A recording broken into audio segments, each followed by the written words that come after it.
అసలు ఏముంది ఊర్లో? అన్నులకే తీయదనం రుచి చూపే చిత్రాలే సవ్వడితో సంగీతం పలికించే సెలయేళే పూల చెట్టుకి ఉందో భాష అలల మిట్టుకి ఉందో భాష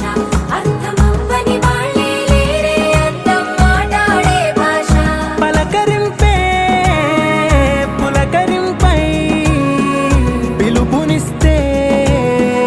పరవశించడమే మనసుకి తెలిసిన భాష మమతలు పంచే ఊరు ఏమిటి దానికి పేరు